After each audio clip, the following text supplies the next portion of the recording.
Bounce with me, bounce with me, bounce with me, bounce with me. I got 4 players who's going to bounce back in 2023. Stay tuned, you are just in time. Let's go.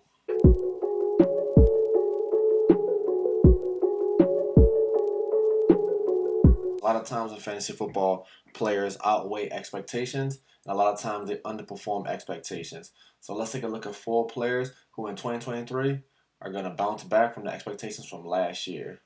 Let's look into it. Let's start off with Kyle Pitts. He didn't play all the games last year. Obviously, injury baked into that failure. But in the 10 games he did play, even when he was on the field, he only averaged about 3 receptions, not even 40 yards. And in those 10 games he played, only 2 touchdowns. A lot of players picked him in the fourth or fifth round, so he was definitely underwhelming as far as his production. Let's look at maybe why that was. All of Atlanta's quarterbacks, so I say all, but we're talking Marcus Mariota and then a little bit of Desmond Ritter, combined for only 3,000 passing yards and 17 touchdowns all year. There was a bottom 9 offense as far as total yards go in 2022 that was 31st in passing. There's only 32 teams in the league, and they rank first in rush attempts, which means they wasn't passing the ball. They wasn't getting yards on the pass yards they actually did. They was rushing the ball the majority of the time. So that's a recipe to fail for a receiving option in that offense. Now, why I think he can not only exceed expectation this year, but bounce back. He's the best player on the offense. Let's call it what it is. Drake London is definitely emerging. Cordell Patterson is definitely up there as far as top playmakers in the league. But at the end of the day, Kyle Pitts, who you drafted with a top 5 pick, is your best player in that offense. And if Desmond Ritter wants to succeed in the league, he's going to get him the ball. Last year, in those few games he did play, he averaged a little over 7.5 points per game in PPR. Darren Waller, who finished 10th as far as tight ends go, only had about 9.5. So what that tells me is the tight end position, if you're not Travis Kelce or Mark Andrews or George Kittle, you have a chance to fall into that top 5 as far as tight ends go. Now, it all depends on where you're drafting him at.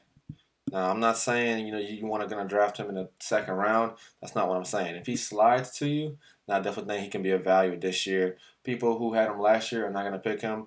He definitely underwhelmed, so he's gonna hurt a lot of people.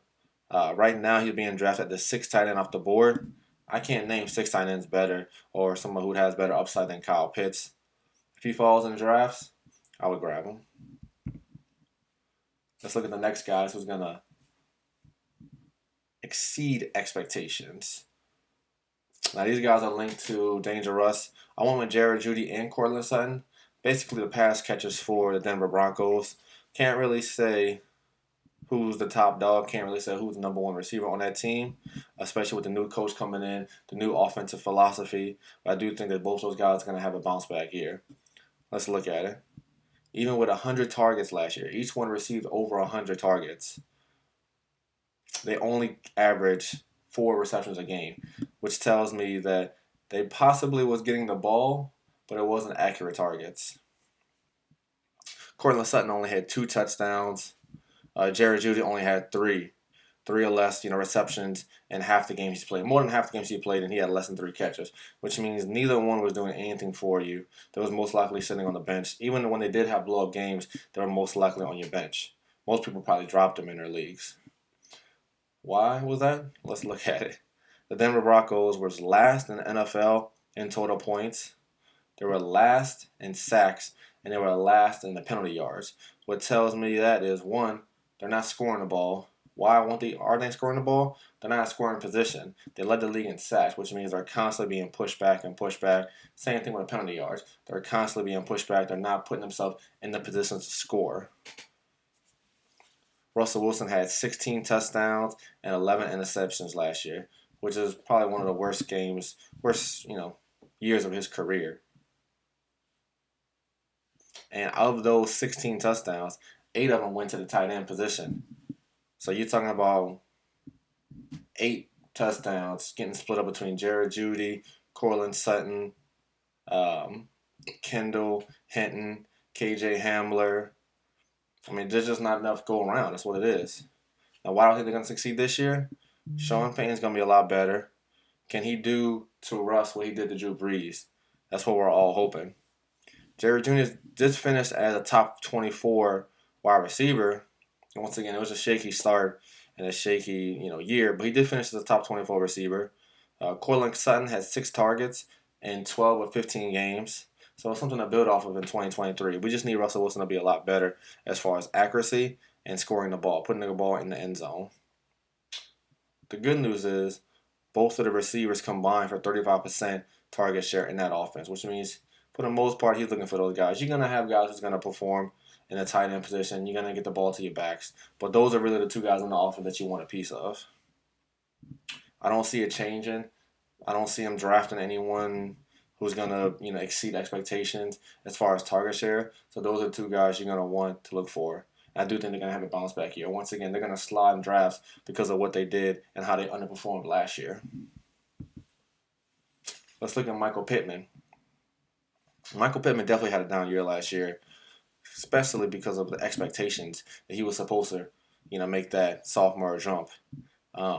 He played 16 games out of the 17, and he had 140 targets. Still finished with less than 1,000 yards and only 4 touchdowns. If you would have told me in the beginning of the year during draft season that Michael Pittman was going to play 16 games and he was going to have over 140 targets, I would have looked at him as a top 12 receiver, possibly top 10. And to think that he had less than 1,000 yards and 4 touchdowns, it's a complete disappointment. The Colts wasn't scoring in 2022. That's just what it was. There was 30th in points per game. Once again, 31st in sacks, which constantly led to them being pushed back, possibly having to set up for field goals, or just in general knocking them out of field goal or scoring position. The quarterbacks didn't do them no good either. Between Carson Wentz, Sam Ellinger, it was just complete chaos. Nick Foles, you had 17 touchdowns and 20 interceptions. Where is that production coming from? They ranked 29th in red zone scoring, which once again tells me not only because of the sacks, but they were being pushed back and wasn't able to put the ball in the end zone. That's just, you can't score points like that. Now, why do I think that he's going to have a bounce back year? He should continue to dominate in target percentage. He's, between Michael Pittman and Jonathan Taylor, they're the top guys in the offense. Doesn't matter who the quarterback is coming in. If you want a rookie quarterback to succeed, or even not even a rookie quarterback, if you just want any quarterback to succeed, you want to get to see a big body receiver. Jonathan Taylor averaged 20 opportunities last year between rushing and receiving in the 11 games that he played. Now you might say, well, Jonathan Taylor is going to run the offense. Offense is going to run through Jonathan Taylor. You could say that, but with the 20 opportunities last year and the 11 games he played, in those 11 games, Michael Pittman still got 90 plus targets, and he was still getting more than 6 catches a game. More than 6 targets a game. It only happened one time that he didn't in the 11 games.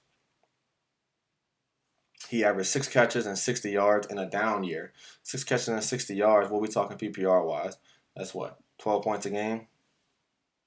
Now, those touchdowns need to fall to get him into the upper echelon, top 12. But I do think he has that in that realm of possibilities. He finished as a wide receiver 22. Right now, he's being drafted as a wide receiver 21, which tells me that that's his complete floor. If you can get him at his 21 rank right now, definitely do. So he's going to be one of the catalysts of your team, and he should be relatively productive, not only with your fantasy team, but with the Indianapolis Colts. And last but not least, let's look at Rashaad White. He played 50% of the snaps last year. Now, he was drafted in the 3rd round, so it's not like he was drafted to be the workhorse. He wasn't drafted to be Jonathan Taylor or Saquon Barkley. They had Leonard Fournette, but they still felt they could have had a 1-2 punch with Rashaad White, and he let down. He only played in 40% of the games. He only played in 50% of the snaps in 4 out of 17 games, which once again tells me he wasn't really getting any PT. In those 4 games, he did get over 50%. Let's look at this.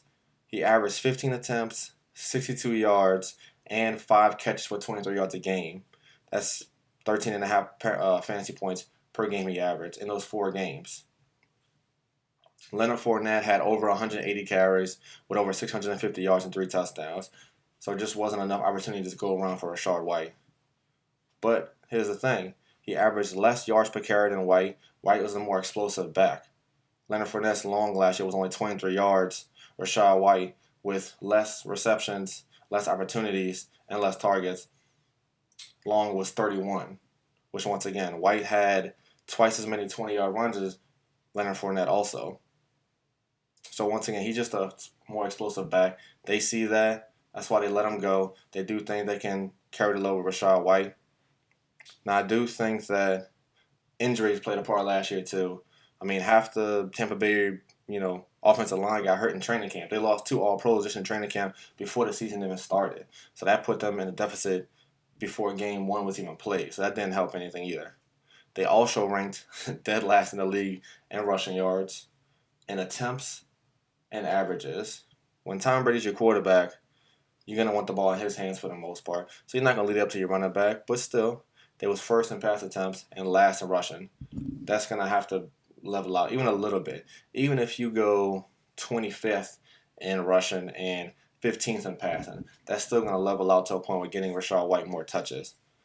That's literally the worst situation a running back could be in. Could be in dead last for attempts and dead first in passing as a quarterback. But guess what? Lenny's gone, and so is Tom Brady. So it's 2023. It's Rashaad White season. Thanks for tuning in. I'll catch you next time. Bye.